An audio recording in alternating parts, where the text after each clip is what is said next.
Hey folks, this is Jake Davis, and I've had a day.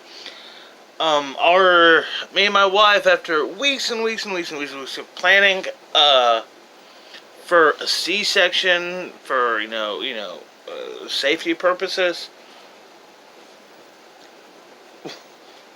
it's been 6 hours. Uh, was it 6 or was it 8? We spent the entire day in a hospital room today. Pretty much just be told to come back tomorrow. Tomorrow morning, even 5 a.m. I'm so excited. I'm so excited for that. But I am excited because my little girl will be here. Now I already have a daughter, my beautiful Annabelle.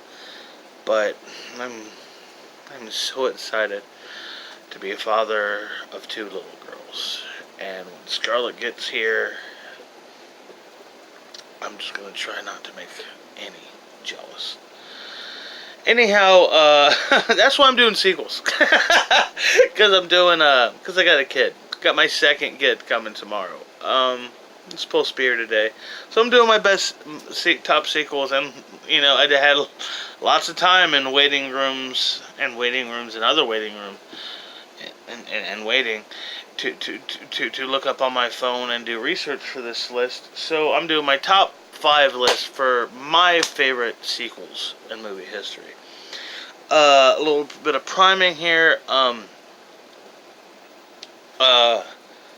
Unlike like my Pixar, my Marvel list, or more specifically my Marvel list, where a couple of my top 5 lists, I've really tried to get across the essential experiences. What are the best representations of what this franchise had to offer, opposed to my personal favorites.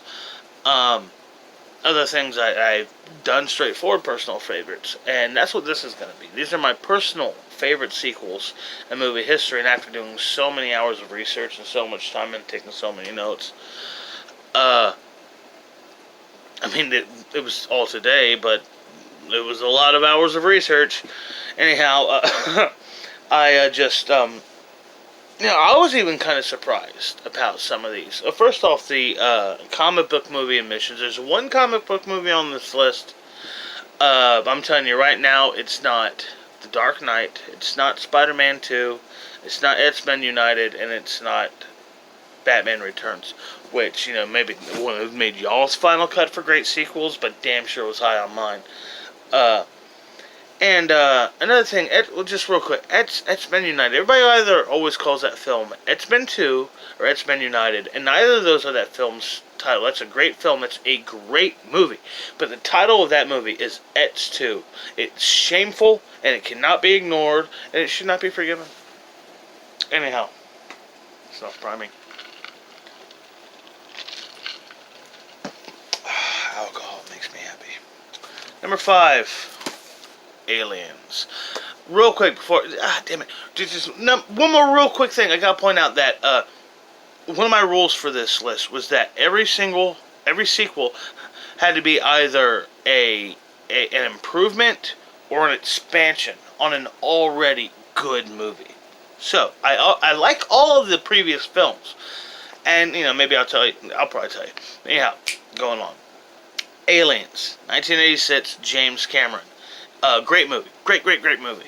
It was such an exhilarating, and it's a great horror action sci-fi film, which is like, what are the best sci-fi action horror movies? Well, there's only 2 of them. There's Aliens and there's Predator, and all the other ones who tried it suck. So it's just those 2 movies. Now, Aliens is great, and a lot of people like Alien, and I like Alien, but I think Alien's a tad overrated. It's just a slasher in space. It's Jason in space before we had Jason in space. But Aliens is this exciting, original, thrilling, suspenseful film. I think Ellen Ripley is far more interesting character in the sequel after she's... I mean, we see she's a strong character in the first film, but by the time we get to the sequel, it's like we know she's scared. She's still scared of them. She's terrified. But she still goes forward because someone has to. And that's what makes her a great hero. It's not the fact that she's a woman. It's not the fact she's a babe. It's the fact that she is brave. She does what needs to be done because she's here and she can do it. Or at least she can try. And, that's bravery. That's heroism. And other than that, they got the great score, amazing special effects, terrific performance from the late Bill Paxton. I think all around, Aliens is a superior film, and one of the best sequels ever made. Number 4, Dawn of the Dead. Now, way back in October, I did my list of my favorite horror films of all time, and I said Night of the Living Dead, and I said, a lot of people say prefer Dawn of the Dead, but I prefer Night of the Living Dead. That doesn't mean I don't like Dawn of the Dead. I love fucking Dawn of the Dead. It is probably, when you just break down just out of sheer gore and movies, it's my favorite gory horror movie. My favorite bit is when the biker in the mall got so hooked up to the blood pressure thing, and the zombies rip him apart, and the severed arm is still in the machine. That's greatness. That's just fucking greatness, and just good performances from the guys who play Pete and Roger. Just really, really good performances. It's such a terrific film, and the fact that George A. Romero came back to his subject matter. I mean, did a sequel to a movie a decade later, or close to a decade later, and sure, he brought color, but he also brought a bigger budget, far more gore, but more importantly, I don't want to say ambition, but it is ambition, but not like, everyone wants to talk about political aspects of those films. I mean, can't we just appreciate them for good horror movies? Why has everything got to be political? Avengers isn't political. It's a fucking superhero movie. Anyway, I digress. The length of it is what I'm talking about when I'm talking about ambition in that film. Just a nearly 2.5 hour, or even, I think it might even be over 2.5 hour horror film is even unheard of today, and he pulled it off then and had a hit and a masterpiece and something has really stood the test of time. It's one of the best sequels. I promise in that. Number 3. Number 3 is my only superhero movie on this list. This is the second time it's made number 3 in one of my top 5 lists, and that's Captain America, The Winter Soldier.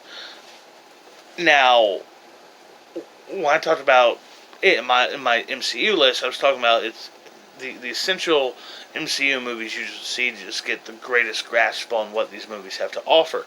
But in a lot of ways, I mean, it's a very, very fair argument that just out of sheer storytelling and filmmaking, that's the best film in the Marvel Cinematic Universe.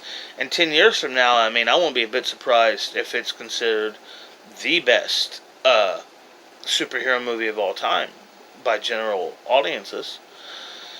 Like I said, I already did a video where I went into it. I mean, it's just a great movie. Just its intensity and its action. I mean, like for example, how the film got an Oscar nomination for Best Visual Effects. But when you watch that movie, unlike other big special effects movies, you're not sitting there looking at these big special effects set pieces.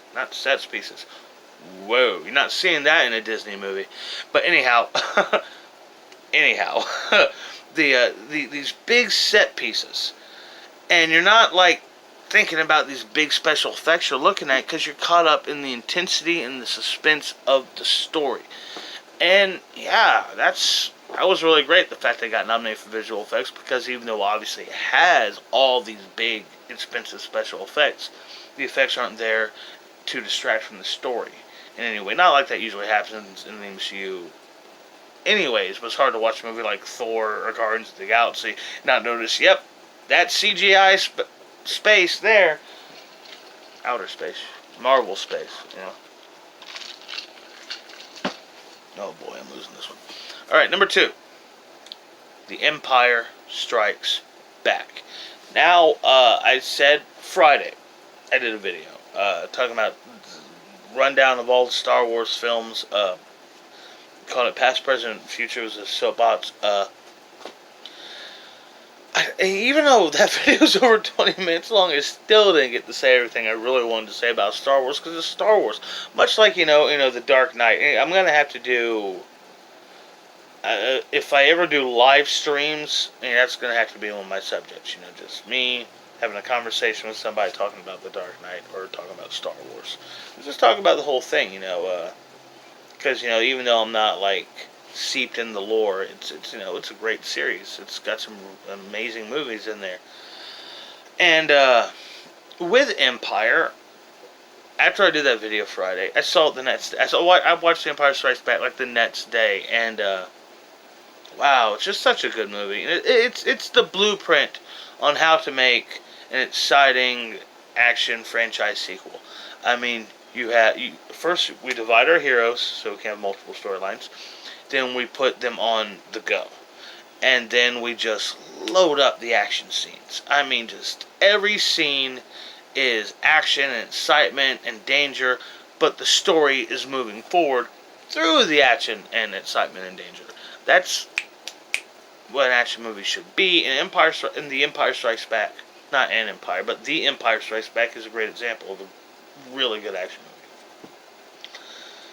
Which brings me to my number one, which is quite possibly, in my opinion, of course, is the greatest sequel of all time, but it's quite possibly the best action movie ever made. And that is The Road Warrior, directed by George Miller, 1982. Because of modern times, I don't know, that if you're younger watching this video and you don't want to bother with Mel Gibson, look, everybody in Hollywood is an asshole. Just accept that. Don't hold someone's opinions or their persona against their work. I mean, because they're not the only person who was involved in that work.